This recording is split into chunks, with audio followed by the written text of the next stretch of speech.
today's video, I'm gonna do a curriculum haul video for my 11th grader. She is 15 going into 11th grade. So it took us a while to decide what we were gonna do for her school year. All through 10th grade, I was going to put her in dual credit for most of her curriculum, but just really conviction, I just decided that I'm gonna hold off one more year for that. There's a whole lot of reasons going into it. And if that's a video you'd be interested in, let me know. And I will do a short little video on kind of why that, even though I value dual credit, I decided to hang back one more year with her before we just dive into dual credit classes. So if that's something you're interested in, let me know and I'll get a video out on that. But today's video is all about her 11th grade year and the courses that we are taking. Here in Texas, we do something called a TSI, and it's an entrance exam into college. Now, we've decided not to take, as of right now, we decided not to take the SAT and ACT because she will be going to a community college here locally and getting the first 60 hours there and then transferring over. And so that was our thought process of, we're not going to worry about SAT and ACT. We're just gonna stick with the TSI, which is like an entrance exam to get into community college. I think she'll be able to get through this easily in a semester. So I'm gonna give her a half a credit for like a study test prep. And you could do the same if you wanted to do SAT or ACT or maybe some type of other entrance exam that y'all have in your state. For writing, this was something that I went back and forth on.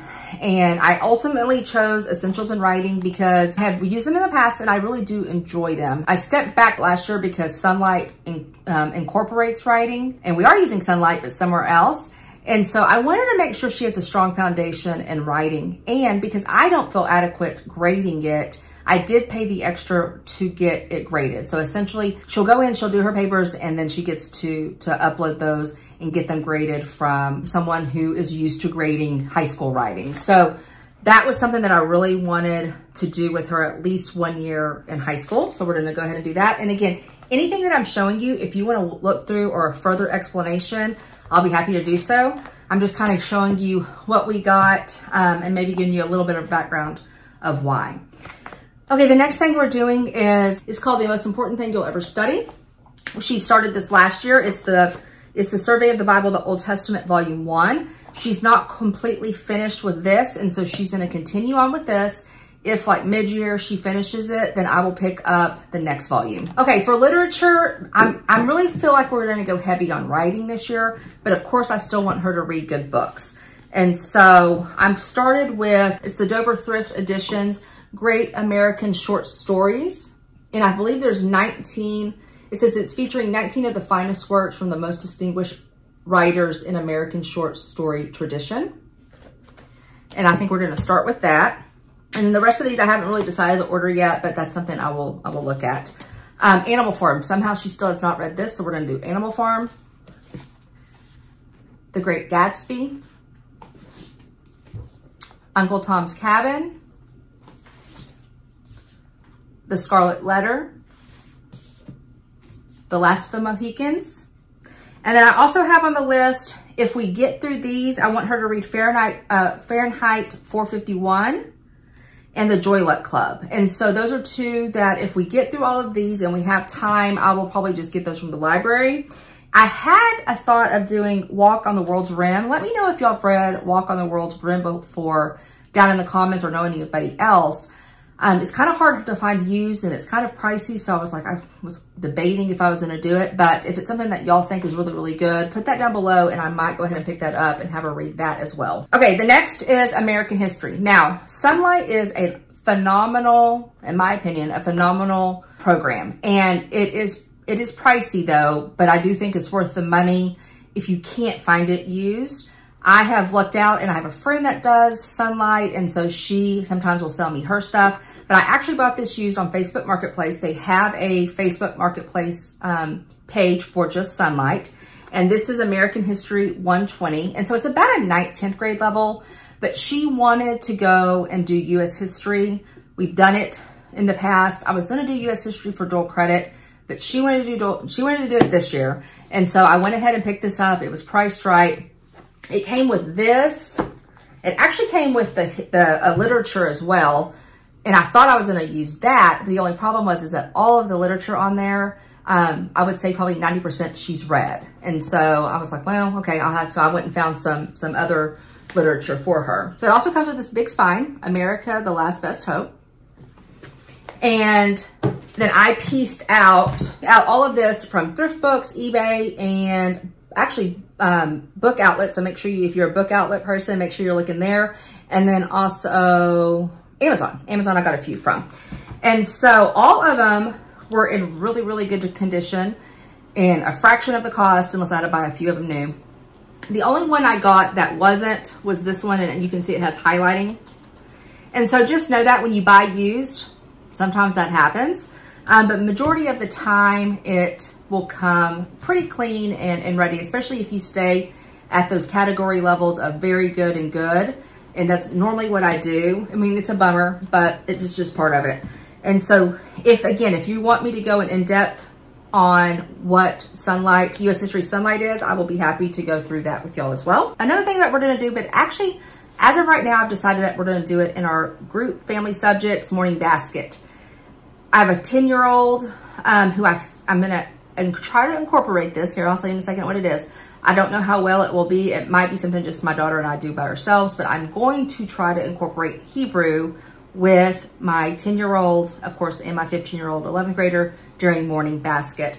It's something that I want to learn. We follow a whole Bible approach, and there's nothing better than actually reading the Bible in its original text. So I know this is something that's, it could be a lifelong process of learning, but we're going to go ahead and start that process and start Hebrew this year.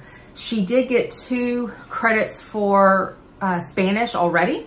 And so technically she's done, but she and I both are really, really intrigued with this and want to start this. So I am going to start Hebrew and of course give her a credit for that as well. The next thing is chemistry's Dr. Shorman.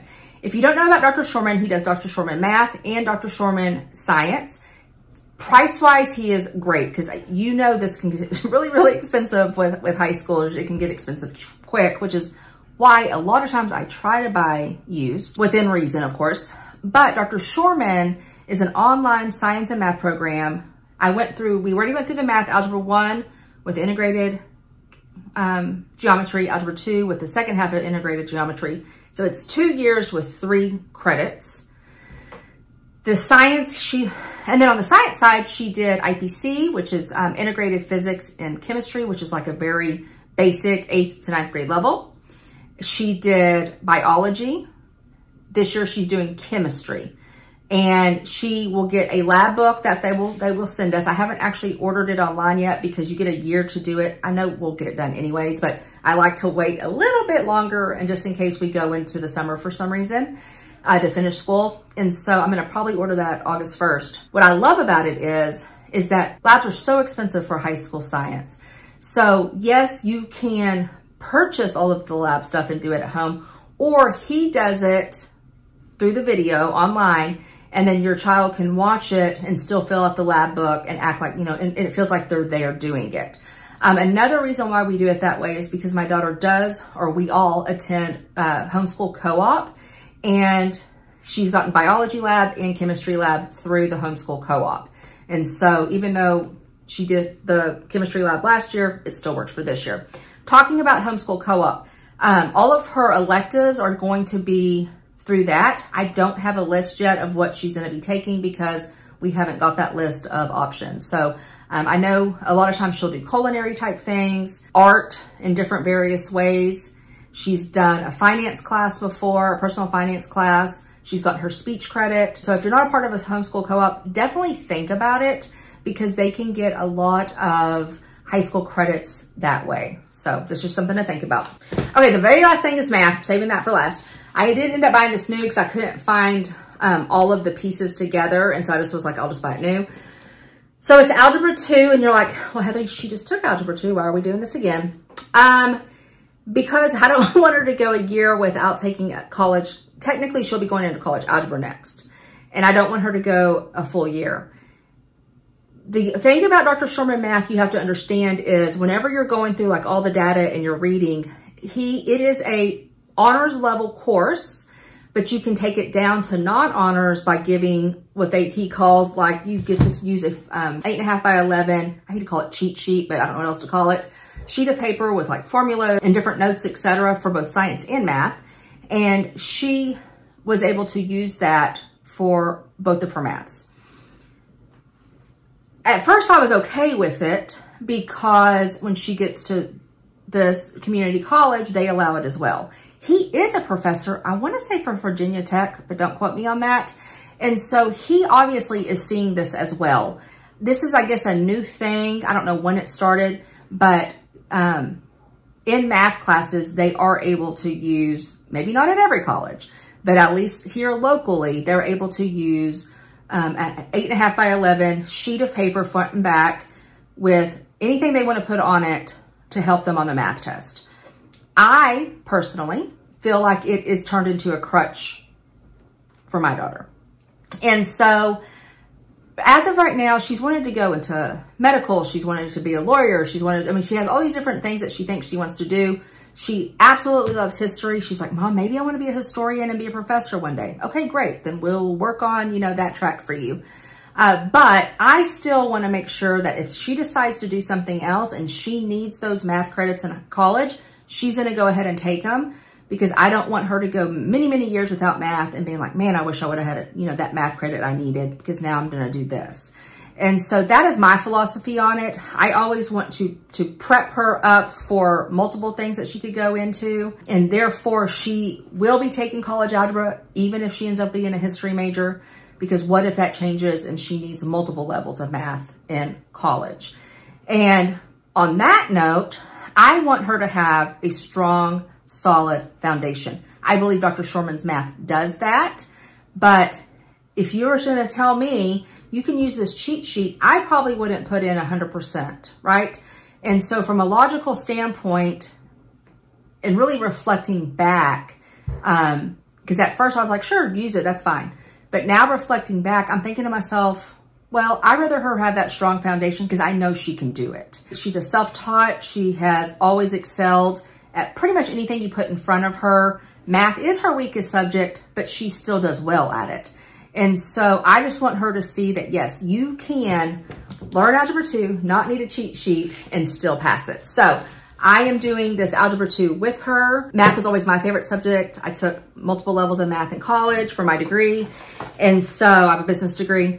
And so I decided I'm going to pick up, and I thought, okay, what's a tried and true? I know Saxon math is, and I've researched it, and lots of people recommend this specific Saxon math, because I think there's a new version out, and I heard kind of bad things about that one. So I went back to this one instead of the more updated one. All right, so it comes with this hard textbook, which I love. That is a downside of Dr. Shorman's.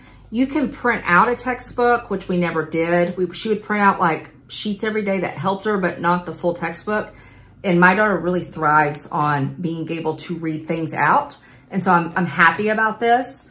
So a full textbook, of course, the solutions manual.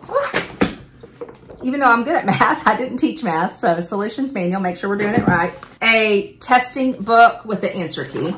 And then I also purchased extra this flash drive. And I believe, if I remember correctly, it has, I don't think it has the lessons.